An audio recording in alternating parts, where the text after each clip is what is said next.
Baiklah, kita masuk ke pertemuan 12, yaitu eee, prototip.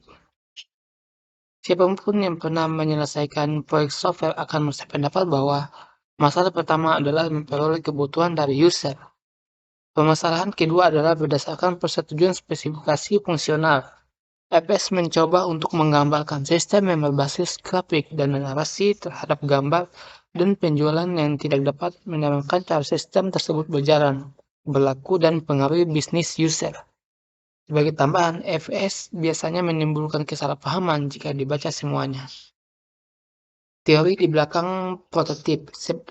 Apakah kita membeli mobil dari brosur penjualan? Seperti halnya jika kita dapat melihat sebuah mobil tanpa mencobanya, user juga tidak dapat menilai dari spesifikasi fungsional bagaimana sistem akan berlaku dan berjalan. Tetapi jika kita, user, dapat melihat, menyentuh, dan menggunakan model atau prototip dari tujuan sistem, ia dapat langsung melihat kegunaan sistem.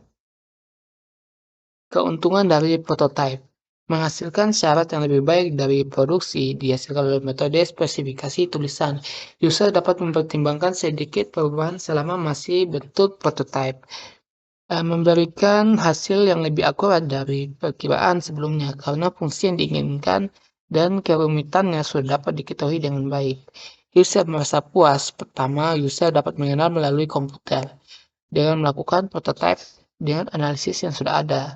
User belajar mengenai komputer dan aplikasi yang akan dibuatkan untuknya. Kedua, user terlibat langsung dari awal dan motivasi semangat untuk mendukung analisis selama proyek berlangsung. Metode prototipe. Langkah-langkah membuat prototipe adalah permintaan, permulaan, atau kebutuhan user. Kedua, bangunlah sistem prototipe untuk menemukan kebutuhan awal yang diminta. Langkah ketiga adalah biarkan user menggunakan prototipe. Analisis harus memberikan pelatihan membantu dan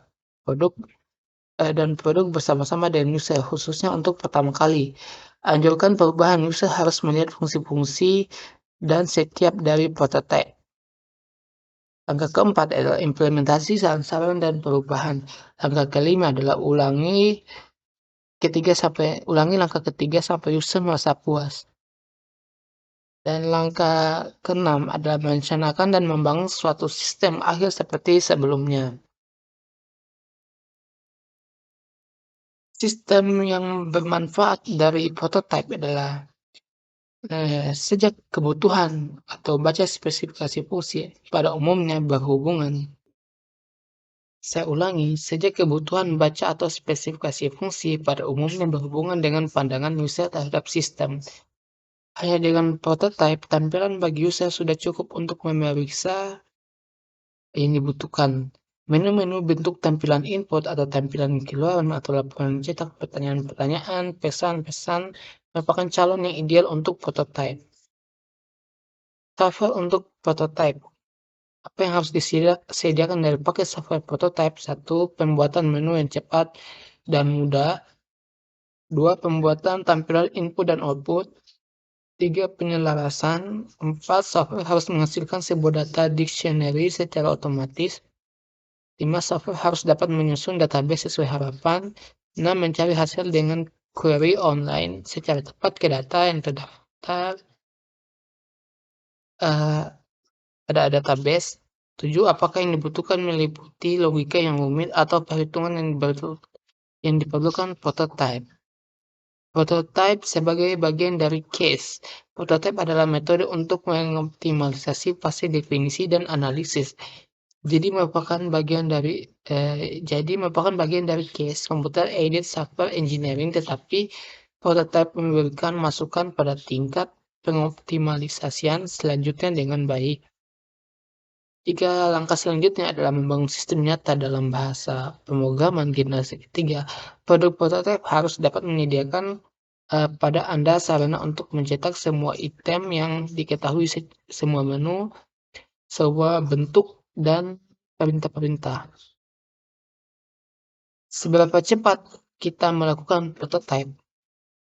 Software untuk melakukan prototipe Untuk melakukan prototipe harus dapat membuat Anda mampu menyusun model permulaan dari suatu sistem secara cepat.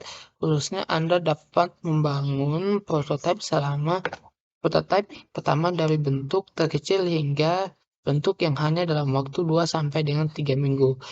Anda juga dapat mengimplementasikan perubahan dengan cepat. Di manakah prototipe ditempatkan dalam 7 fase? Sekarang kita mungkin merasakan bahwa metode pembuatan prototipe dapat menggantikan dengan sempurna 7 fase mendekati pembangunan proyek, dan mungkin juga merasa diganggu bahwa saya membuat Anda membaca bagian bab 1 buku ini sebelum menceritakan tentang pembuatan prototipe. Jangan takut untuk membuat prototipe hanya menggantikan beberapa bagian dari fase definisi dan analisis. Fase definisi dan analisis akan memakan waktu yang lebih sedikit dari cara baru karena sebuah deadline akan ditentukan waktunya. Beberapa produk yang harus dilihat. 1. Eskalator sebagai alat prototipe.